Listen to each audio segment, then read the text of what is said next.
सभी को जोहार। ज्ञान आसान चैनल में आप सभी का स्वागत है। आज हम लोग हिंदी व्याकरण का एक महत्वपूर्ण खोट्टा व्याकरण का एक महत्वपूर्ण टॉपिक लेने जा रहे हैं। वो है समास। समास वैसे तो थोड़ा टफ होता है, लेकिन इसको आसान भाषा में समझा जा सकता है और इसे आसानी से हम लोग लिंक के माध्यम से समझाने का प्रयास करेंगे। समास अर्थात संक्षेप। समास का अगर परिभाषा देखा जाए तो परिभाषा में ही बोला जाता है। आइए परिभाषा देखते हैं। समास का अर्थ है संक्षेप में। समास का क्या अर्थ है? संक्षेप करना या संक्षेप में। ठीक है, संक्षेप। समास का अर्थ ही है संक्षेप। कम से कम शब्दों में अधिक से अधिक अर्थ प्रकट करना समास का उद्देश्य है। इसका मतलब समझ रहे हैं? कम से कम शब्दों में अधिक से अधिक प्रकट करना। अधिक से अधिक प्रकट करने का मतलब क्या है? अधिक से अधिक प्रकट करना। इसका मतलब है जैसे कि हम लोग बोलते हैं, एग्जाम्पल यहाँ ले लेते हैं, कोई भी समास हो एग्जाम्पल ले लेते हैं। जैसे कि लंबोदर। आज गणेश चतुर्थी भी है। आप सभी को गणेश चतुर्थी की शुभकामनाएं। तो गणेश चतुर्थी है और गणेश जी का नाम है लंबोदर। तो हम लोग जब बोलते हैं लंबोदर, यानी लंबा है जिसका उदर, ये क्या है? एक लंबा शब्द आता है लंबोदर, लेकिन इसका छोटा रूप है गणेश। तो यही है, कम से कम शब्दों में अधिक से अधिक अर्थ प्रकट करना। ठीक है, यानी हम ये नहीं बोलेंगे कि लंबा है जिसका पेट, बल्कि हम बोलेंगे लंबोदर। जैसे पीताम्बर, पीला है जिसका अंबर, हम इतना लंबा नहीं बोलेंगे, हम बोलेंगे सिर्फ पीताम्बर। गाय को पालने वाला, हम ये ना बोल के हम बोलेंगे गोपाल। ठीक है, यानी कम शब्द में अधिक अर्थ प्रकट करना, या उसको बोलते हैं संक्षेप। दूसरी भाषा में दो या दो से अधिक शब्दों का परस्पर संबंध बताने वाला शब्दों या प्रत्ययों का लोप होने पर इन दो या अधिक शब्दों से जो एक स्वतंत्र शब्द बनता है उसे समासिक शब्द कहते हैं।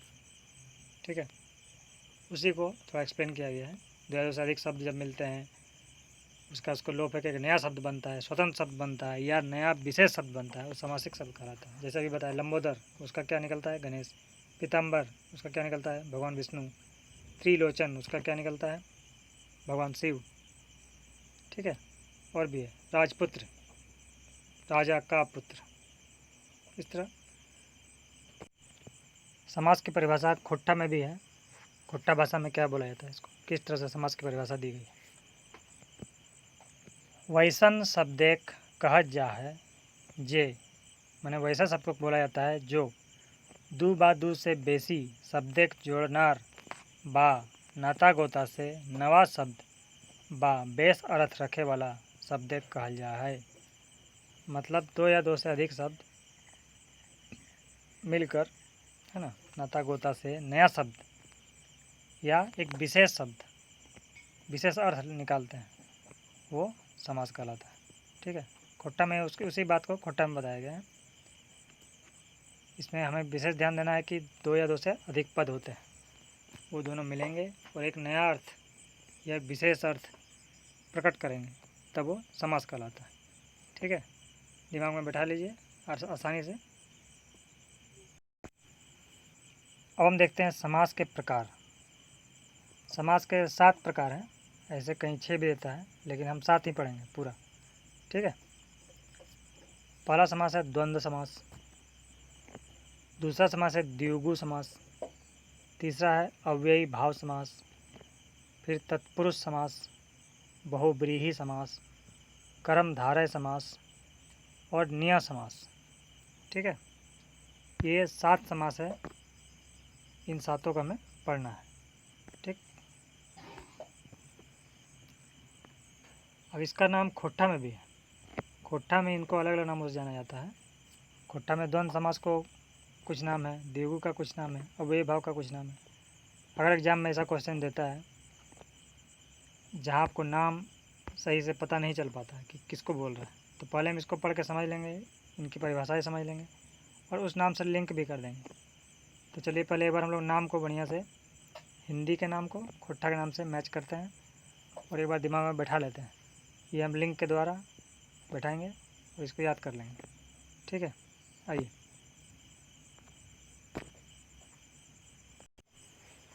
हम देखते हैं खोट्ठा में समास के जो प्रकार हैं उनका क्या क्या नाम है। हिंदी में तो हमने देख लिया सातों नाम, उसका खोट्ठा में क्या नाम है।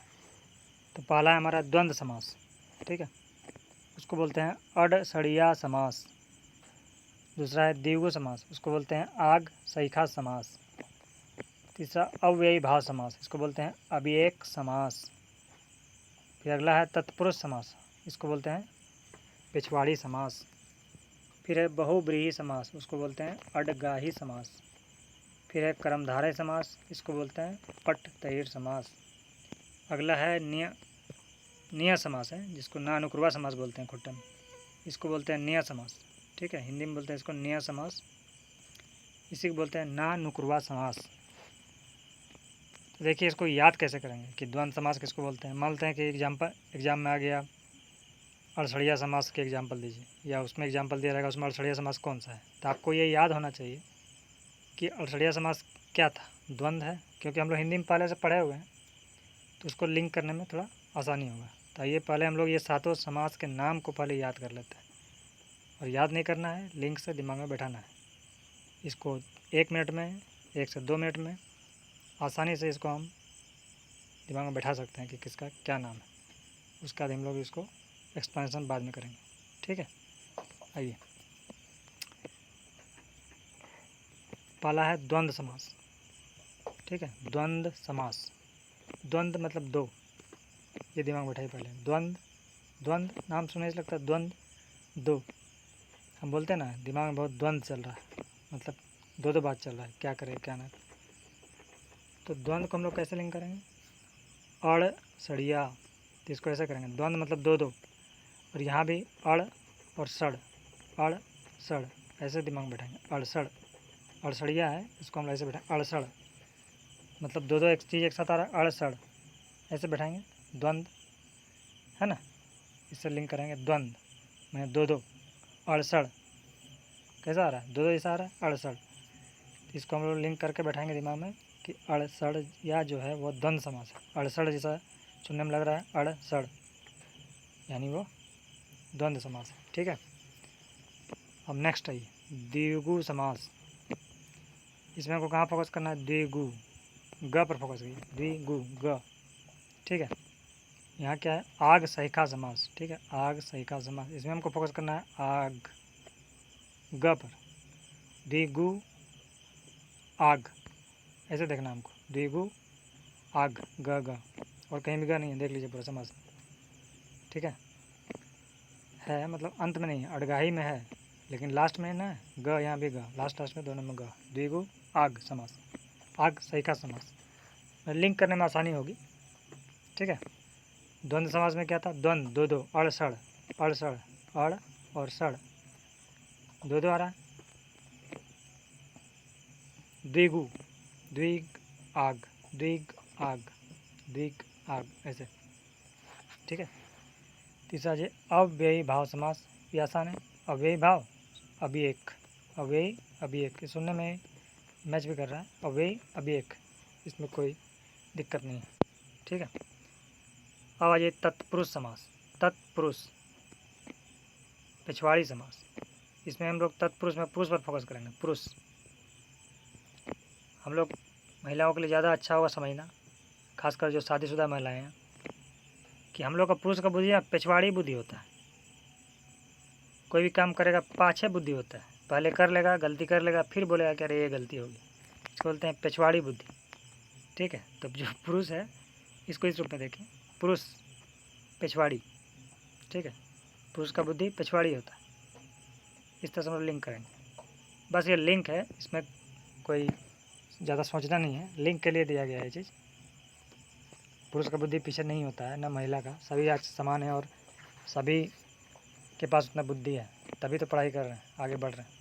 बस ये लिंक करने के लिए एक हंसी मजाक के तौर पर कि पुरुष महिलाएं जो होती हैं वो बोलती हैं पुरुष का बुद्धि पीछे होता है, तुम सब काम कर लेते हो फिर आके बताते हो कि ये गलती हो गया, यानी तुम्हारा बुद्धि पिछवाड़ी है, तो पुरुष का बुद्धि पिछवाड़ी होता है, तो तत्पुरुष समास पिछवाड़ी समास, ठीक है। अब अगला हम देखते हैं बहुव्रीहि समास, ठीक है। बहुव्रीहि समास, बहुव्रीहि, यहाँ हमको फोकस करना है ही में, यहाँ भी अडगा ही, ठीक है। बहुव्रीहि अडगा ही, दोनों में ही है, बाकी कहीं नहीं, तो इसको आप लिंक कर सकते हैं। बहुव्रीहि अडगा ही समास, ठीक है। इसको ऐसे मैच कर देंगे तो याद करने में आसानी होगी। अब क्या बच गया, कर्मधारय समास, कर्मधारय समास। देखिए कर्मधारय, इसमें हम य को साइलेंट कर दीजिए तो क्या पढ़ेंगे इसको, कर्मधार, र लास्ट में आता है, कर्मधारय, कर्मधार, य को साइलेंट कर दिए, कर्मधार, यहाँ भी कर दिए, पटतैर, कर्मधार पटतैर, ठीक है। सुनने में देखिए मैच कर रहा है, कर्मधार पटतैर, ऐसे मैच कराना है आपको, एक बार पढ़िएगा समझिएगा तो हो जाएगा। ठीक है, ठीक है। हमने देखा कर्मधार पटतैर, कर्मधार है पटतैर, ऐसे याद है। अगला आसान है ना नुकुरवा समास, इसमें नामे में ना नुकुर निकलता है, कोई काम में ना नुकुर मत करो, ना नुकुर मतलब ना, हर बात में ना करना, ठीक है। जैसे नकारा, न आ गया, जिसको कुछ काम धाम नहीं है, नकारा, निकम्मा, ठीक है। ना आना, वर्ड आना चाहिए, ना नहीं वाला वर्ड आना चाहिए, ठीक है, उसको नकारा, सॉरी ना नुकुरवा समास बोलते हैं। खोट्टा में उसको हिंदी में नाम है निया समास, निया समास, ना नुकुरवा समास, ये मैच कर रहा है, निया ना नुकुरवा। निया मतलब ना वाला शब्द आता है इसमें, नहीं वाला, उसी का नाम है ना नुकुरवा समास खोट्टा में, तो ये हम लिंक कर लिए। एक बार फिर से देख सकते हैं अगर चाहेंगे तो कि हम कैसे इसको लिंक से याद किए थे। प्रश्न आ सकता है, प्रश्न ऐसे नहीं आएगा कि द्वंद्व समास को खोट्टा में क्या कहते हैं, चांस कम है, लेकिन अगर एग्जाम्पल आ गया और उसमें दिया गया ये कौन सा समास है, अड़सड़िया है कि अगसिखवा है कि सब्यक समास है कि पिछवाड़ी समास है, तो आपको चूँकि आप उसको हिंदी में समझे हुए रहेंगे आसानी से, तो उसको लिंक करना ज़्यादा आसान होगा, क्योंकि हिंदी में सभी लोग समास पढ़े हुए हैं। खोट्टा में हम लोग भले नहीं पढ़ाई किए हैं पहले, लेकिन हिंदी में तो ज़रूर किए हुए हैं, हर लोग क्लास 10 तक तो पढ़ाएंगे, तो उसको लिंक करने में आसानी होगी। तो एक बार हम इसको फिर से रिवीजन कर लेते हैं।